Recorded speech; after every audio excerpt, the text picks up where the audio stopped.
Hello दोस्तों। SIP करें या लमसम करें, अगर ये सवाल आपके दिमाग में भी आ रहा है मेरे जैसे, तो मैं आज आपके लिए लाई हूँ एसआईपी और लमसम मोड ऑफ इन्वेस्टमेंट के डिफरेंसेस, उनके फ़ायदे, उनके नुकसान और उन दोनों में से कौन सा बेहतर होगा आपके लिए लंबे अवधि में। तो बिना कोई वक्त गवाए आगे बढ़ते हैं। सबसे पहले एसआईपी क्या है? एसआईपी का मतलब है सिस्टमेटिक इन्वेस्टमेंट प्लान। उसका मतलब आप रेगुलर ड्यूरेशन में इन्वेस्ट करते हो, मार्केट डाउन होने पे भी इन्वेस्ट करते हो आप, और मार्केट अप होने पे भी आप इन्वेस्टमेंट करते हो। एसआईपी करने के बहुत सारे फ़ायदे हैं। वो एक डिसिप्लिन लाता है हम में, क्योंकि कई बार हम जब सैलरी हमारे अकाउंट में गिर जाता है तो हम भूल जाते हैं कि हमें पैसा सेव भी करना है। हम अपना सब कुछ एक्सपेंसेस कर लेते हैं, रेंट हुआ या फिर हमारे खाने पीने का खर्चा है, वो सब करने के बाद जो बचता है हम वो इन्वेस्टमेंट करते हैं। लेकिन अगर हम एसआईपी शुरू कर दें तो सबसे पहले एसआईपी का अमाउंट ही कट हो जाता है ऑटोमेटिक अकाउंट से, उसके बाद हम अपना आराम से खर्चा करते हैं। तो डेफिनेटली ये नए निवेशक के लिए बहुत फ़ायदेमंद है। और एसआईपी करने के लिए आपको बहुत ज़्यादा अमाउंट की ज़रूरत बिल्कुल नहीं है। आप मिनिमम 500 रुपये से भी शुरू कर सकते हैं। और तो और ऐसे कई म्यूचुअल फंड स्कीम है जो 100 रुपये का म्यूचुअल फंड एसआईपी भी ऑफ़र करते हैं। तीसरा चीज़ है, एसआईपी करने पर आपका जो एवरेज कॉस्ट है वो आपका कम हो जाता है, क्योंकि आप लंबे अवधि तक और कंटिन्यूसली हर महीने या रेगुलर ड्यूरेशन में इन्वेस्ट करते हो। इस वजह से आपका जो नेट एसेट वैल्यू है, एनएवी है, वो कम हो जाता है over a period of time. चौथा चीज़ आपको बेनिफिट मिलता है कंपाउंडिंग का, मतलब आपको कितना गुना पैसा देता है। ये बेनिफिट आपको तभी मिलता है जब आप लंबे अवधि के लिए एसआईपी करते हो। आप 3 साल 5 साल ऐसे अगर एसआईपी करते हो तो आपको उतना ज़्यादा रिटर्न्स आपको नहीं दिखेगा। लेकिन वही एसआईपी अगर आप 15 साल 20 साल या 30 साल के लिए करते हो तो आपका पैसा कई गुना बढ़ के आता है। पांचवा चीज़ है, एसआईपी करने पर आपको मार्केट को टाइमिंग करने की ज़्यादा ज़रूरत नहीं है। मार्केट कम होने पे भी आपका पैसा इन्वेस्ट होता है और मार्केट अप होने पे भी आपका पैसा इन्वेस्ट होता है। लेकिन हाँ दोस्तों, आपको एसआईपी लेकिन रेगुलर पीरियड में आपको मॉनिटर करना चाहिए। और अगर आपका पूरा एसआईपी हायर एनएवी में परचेज हो रहा है तो डेफिनेटली आपको मार्केट हाई होने पर थोड़ा सा अपना एसआईपी पॉज करना चाहिए। एसआईपी के कुछ नुकसान भी हैं। सबसे बड़ा नुकसान तो ये है कि जो भी इन्वेस्टमेंट डिसीजन होता है, आपका पैसा कहाँ लगेगा, आपके पैसे से कौन सी कंपनी का स्टॉक खरीदा जाएगा, वो आप पे डिपेंड नहीं करता है। वो आपका फंड मैनेजर डिसाइड करता है कि कहाँ पे पैसा लगाना है। दूसरा चीज़ है, एसआईपी सेटिंग करना बहुत मुश्किल है। जो लोग फिजिकल एप्लीकेशन दे के अपना एसआईपी सेट करते हैं, वो एक मैंडेट फॉर्म देते हैं, वो मैंडेट फॉर्म बैंक को जाता है, तो एक लंबा प्रोसेस होता है। इसलिए बहुत लोग हिचकिचाते हैं एसआईपी शुरू करने के लिए। लेकिन वो प्रॉब्लम आप सॉल्व कर सकते हैं अगर आप नेट बैंकिंग से इन्वेस्ट करते हो, अगर आप बहुत सारे न्यू एज प्लेटफॉर्म से इन्वेस्ट करते हो, एसआईपी करते हो, तो आपको ये प्रॉब्लम आप उसको सॉल्व कर सकते हो। तीसरा चीज़ आप देख चुके हो कि फ्लेक्सिबिलिटी कम है एसआईपी करने के लिए, क्योंकि एसआईपी करना और कैंसिल करना, वो दोनों ही चीज़ के लिए आपको फिजिकल एप्लीकेशन देना पड़ता है अगर आप ऑनलाइन से इन्वेस्ट नहीं किए हो।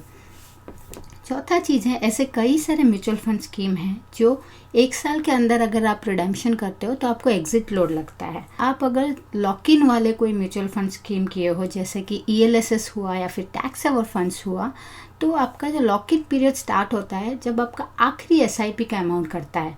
मतलब आप अगर टैक्स सेवर फंड किए हो, आपका जिस दिन आखिरी एसआईपी का अमाउंट अकाउंट से कट होता है उससे 3 साल के बाद ही वो आप एग्जिट कर सकते हो, अदरवाइज़ आपको लोड लगता है। तो ये एक छोटा सा डिसएडवांटेज है। पांचवा चीज़ है, जब आप एसआईपी एप्लीकेशन देते हो तो आप एक डेट मेंशन करते हो कि उस डेट में आपके अकाउंट से ऑटोमेटिक पैसा कटेगा। तो बाय चांस अगर उस डेट में आपके अकाउंट में फंड्स नहीं हैं तो आपका एसआईपी बाउंस हो जाता है, जिसकी वजह से आपका बैंक आपसे एक मिनिमल चार्ज वसूल करता है, बाउंस चार्जेस। तो ये आपको ज़रूर इंश्योर करना पड़ेगा एसआईपी करने पर कि उस पर्टिकुलर डेट में फंड्स अवेलेबल रखना है अकाउंट में।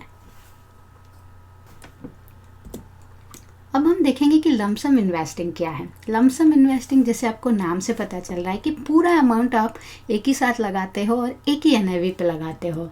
उसके कुछ बहुत सारे अच्छे एडवांटेजेस हैं, जैसे कि आप बड़ा अमाउंट लगा सकते हो लमसम अमाउंट में, और आपको बहुत हाई रिटर्न्स मिलता है अगर आपने सही वक्त में इन्वेस्ट किया है। सही वक्त का मतलब, अगर मार्केट बहुत नीचे है, जैसे कि मार्च के महीने में इसी साल आपने देखा होगा कोविड के चलते बहुत ही नीचे चला गया था हमारा सेंसेक्स, निफ्टी, बैंक निफ्टी, सब कुछ।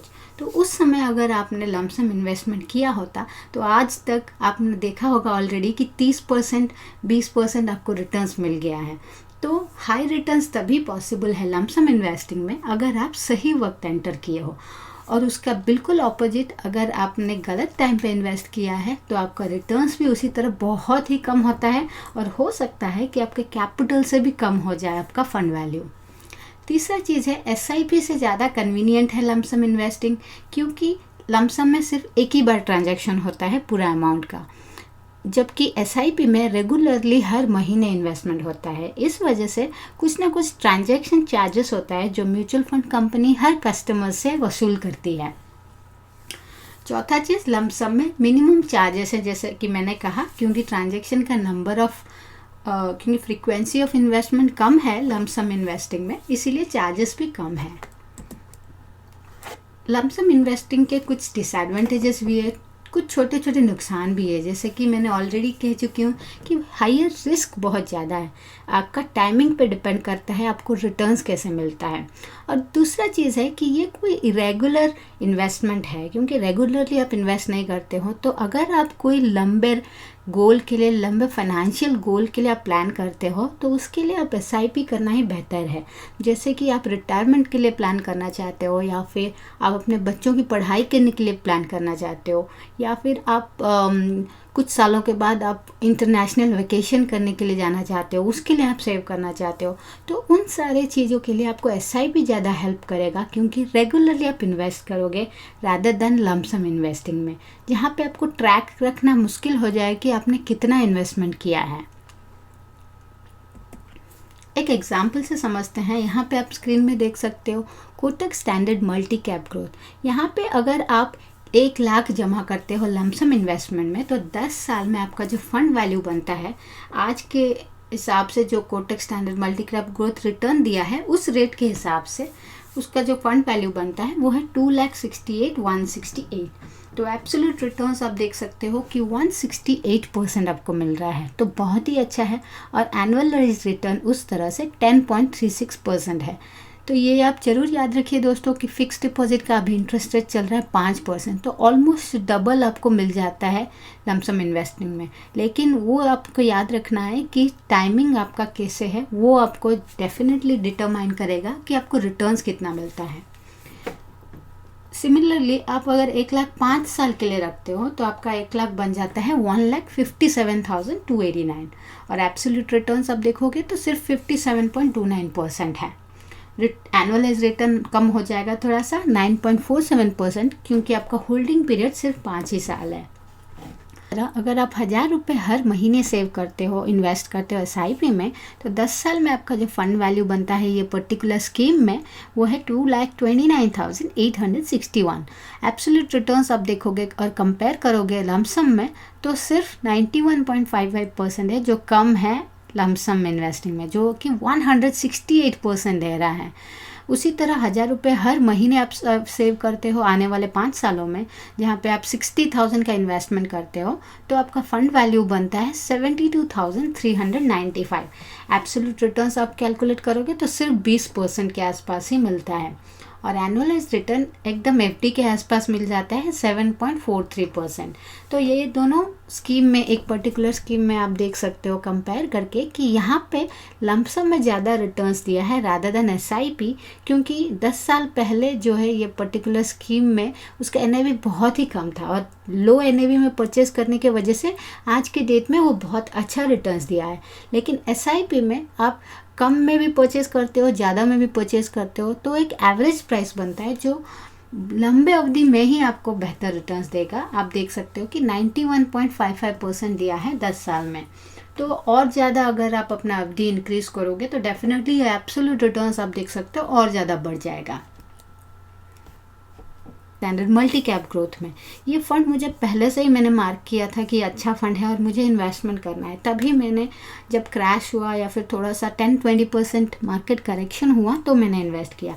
उसी तरह आपको भी पहले से बहुत सारे म्यूचुअल फंड स्कीम्स को रिसर्च करने चाहिए। रिसर्च करके आप रेडी रखना चाहिए, तभी जब मार्केट में फ्लक्चुएशंस होता है या फिर वोलेटिलिटी ज़्यादा होता है तभी आप इन्वेस्ट करोगे तो आपको रिटर्न वाइज आप देखोगे तो बहुत अच्छा बेनिफिट मिलेगा।